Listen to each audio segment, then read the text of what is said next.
2:19 a.m. Gulf of Oman, 34 nautical miles from the entrance to the Strait of Hormuz. A U.S. Navy sonar operator just detected a submerged contact moving in silence 1,100 meters from the USS Dwight D. Eisenhower, not at the edge of the carrier strike group's defensive screen. Inside it, the contact had been there for at least 6 hours. What happened next was the most dangerous submarine confrontation the U.S. Navy had faced in the Persian Gulf in a generation. And you have never heard about it. Welcome to Navy Poverline, where we go inside the operations that the official statements don't fully explain. The aircraft carrier is the most powerful surface combatant on Earth. A Nimitz-class carrier displaces over 100,000 tons, embarks up to 90 aircraft, carries a crew of more than 5,000, and projects lethal air power across a 500-mile radius. No other platform in any navy can do what a carrier does. But a carrier has a vulnerability below the surface. A submarine that successfully penetrates a carrier strike group's defensive screen and reaches close range achieves something that no amount of air power, cruise missiles, or surface warships can prevent. At 1,100 meters, a submarine armed with wire-guided torpedoes has a firing solution. It can kill the carrier. That knowledge drives the single most important mission in carrier strike group operations: anti-submarine warfare. The entire architecture of an American carrier escort, the destroyers, the attack submarines operating ahead and below, the maritime patrol aircraft flying 12-hour circuits overhead, is built around one imperative: find submarines before they get close.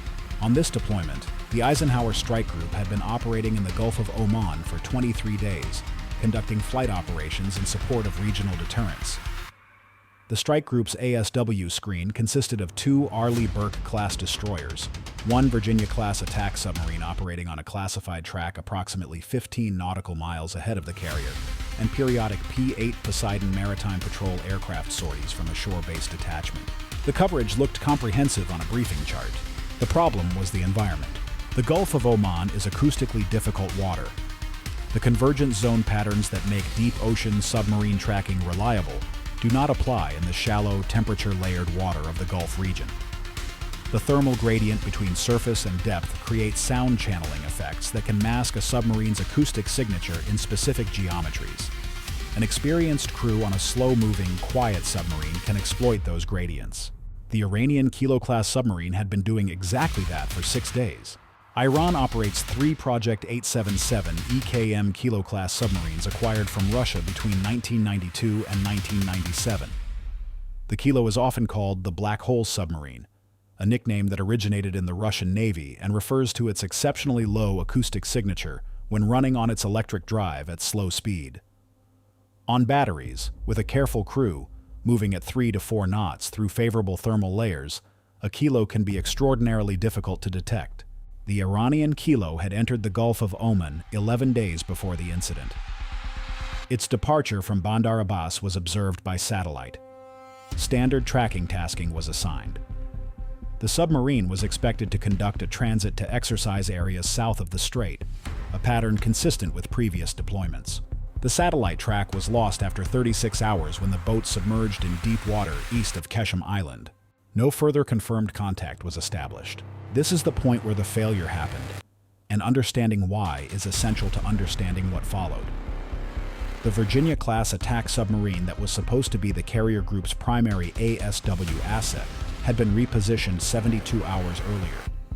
A developing surface contact, a suspected Iranian intelligence gathering ship, had been observed operating in an area of interest to the north, and the submarine was tasked to investigate and establish a track. The submarine moved north. The carrier's forward ASW barrier moved with it.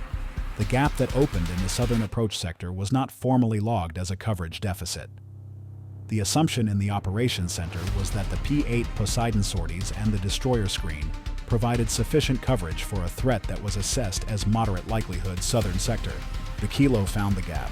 Post-incident analysis by the Naval Warfare Center estimated that the Iranian submarine had entered the strike group's outer defensive envelope approximately 38 hours before detection, moving at a sustained 3 knots, hugging the thermocline layer at 85 meters depth, making no course corrections that would require shaft speed changes that might betray its presence. 6 hours of that approach was spent inside the inner defensive ring, within range for a torpedo attack. At 01:47 a.m., the sonar operator aboard USS Gravely, operating 4,200 meters off the carrier's port bow, detected an anomaly on the towed array. Not a clear contact, an anomaly. A pattern inconsistency in the ambient noise that the operator flagged because it did not match any of the biological or commercial traffic profiles he had been correlating throughout the watch. He marked it, he ran the spectral analysis, he cross-correlated against the passive sonar library. At 2:19 a.m., 32 minutes after the initial flag, the contact was classified. Possible submarine, range approximately 1,100 meters from the carrier, bearing 214. Possible. In ASW, possible is not nothing. It is not confirmed. But in the geometry of a carrier strike group in the middle of the night, with an unclassified submarine contact at 1,100 meters from the ship you are protecting, possible is enough to change everything. The sonar operator reported up the chain in 40 seconds. The Combat Information Center aboard Gravely had general quarters called within 90 seconds of the report reaching the watch officer. At this point, the commander of the ASW task unit faced the decision that defines submarine surface ship encounters. The tactical situation offered 3 distinct options, and each one carried consequences that extended far beyond the immediate engagement. Option 1. Immediate aggressive response. Drop an active sonobuoy pattern over the contact, compel the submarine to maneuver, and force a detectable event. This would confirm the contact and drive the submarine out of the protective geometry around the carrier. But it would also reveal that the U.S. side had detected the boat, ending any possibility of maintaining a covert track. Option 2. Passive shadowing. Continue to monitor on passive sonar without revealing detection. Allow the contact to develop while building a precise track, and feed targeting data to assets that could engage if the submarine showed any indication of preparing to fire. Option 3. Immediate hard hold. Maneuver the carrier to open range while tasking all ASW assets to firm up the contact classification, simultaneously holding the threat and buying time for decision-making at a higher level. The watch commander chose a combination of options 2 and 3. He ordered Gravely to hold position and continue passive tracking, while simultaneously signaling the carrier to initiate a slow course change to the north, increasing range from the contact without a sudden maneuver that might alert a watching submarine crew to the fact that they had been detected. It was the right call.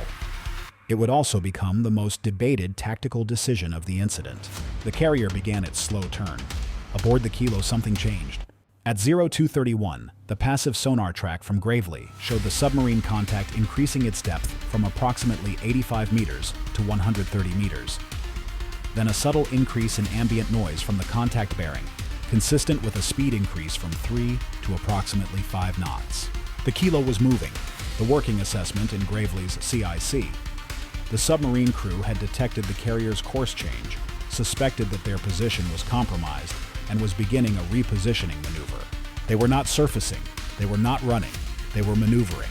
An Iranian submarine that suspected it was detected and chose to maneuver rather than break off represented a threat profile that required immediate higher authority.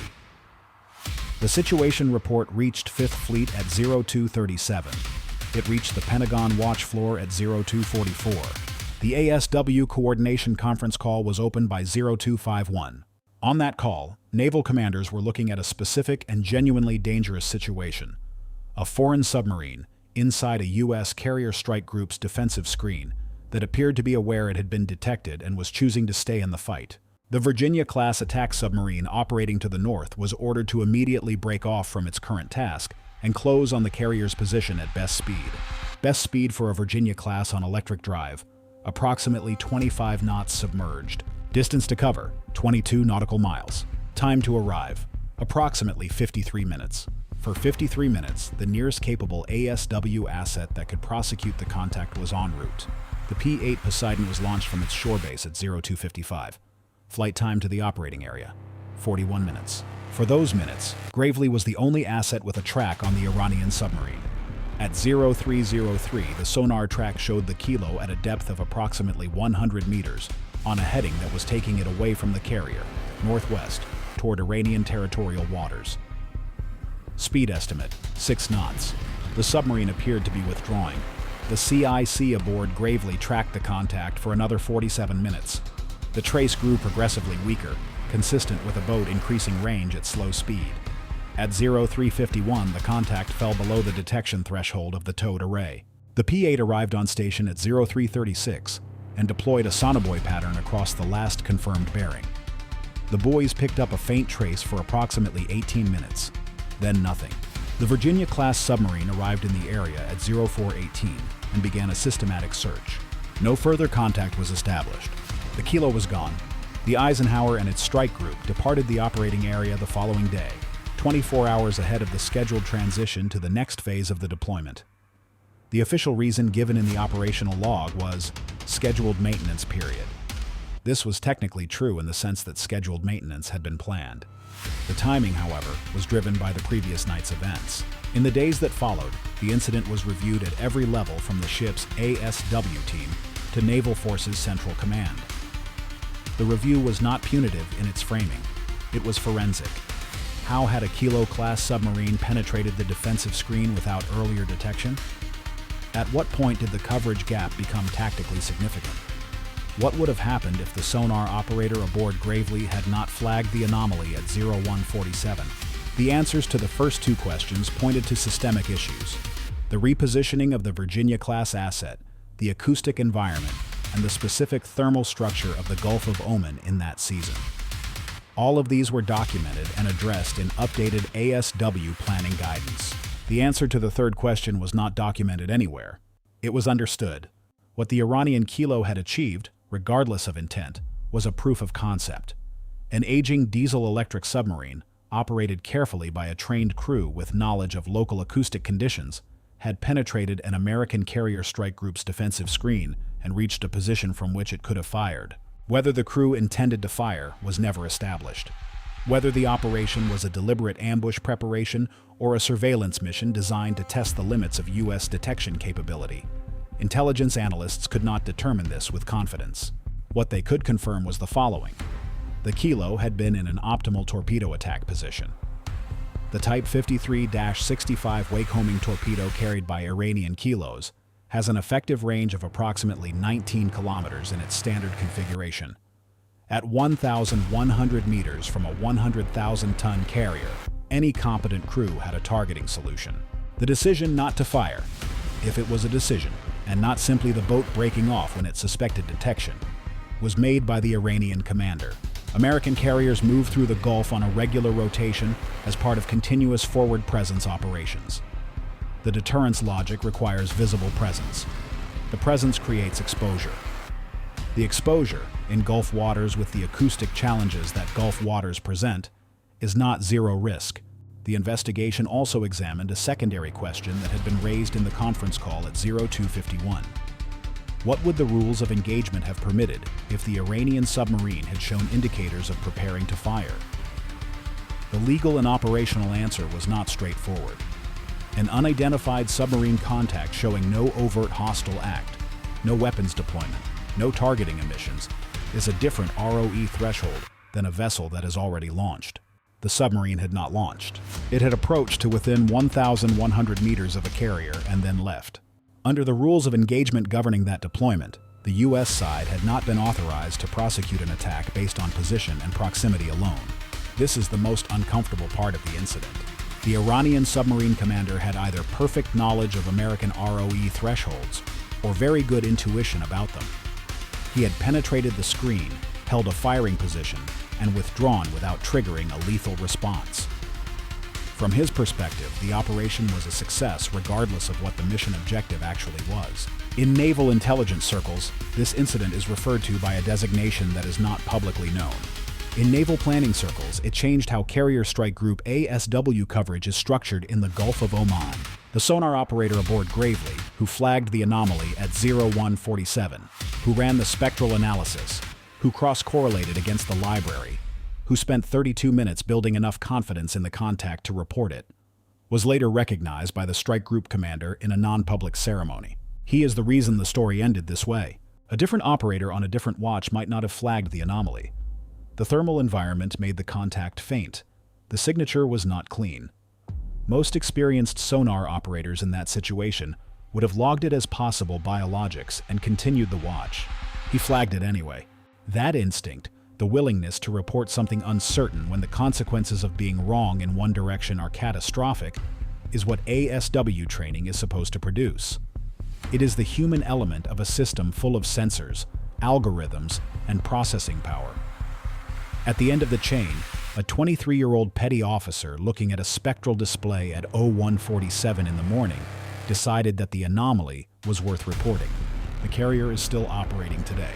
The Kilo-class submarine returned to Bandar Abbas 4 days after the incident.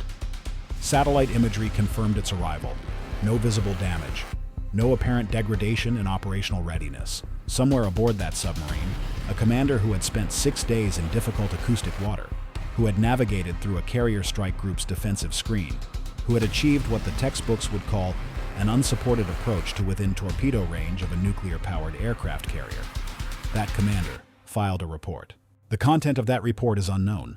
What is known is what happened to American Carrier Strike Group ASW protocols in the 6 months after the incident. The Virginia-class submarines were not repositioned away from the carrier again. Stay vigilant.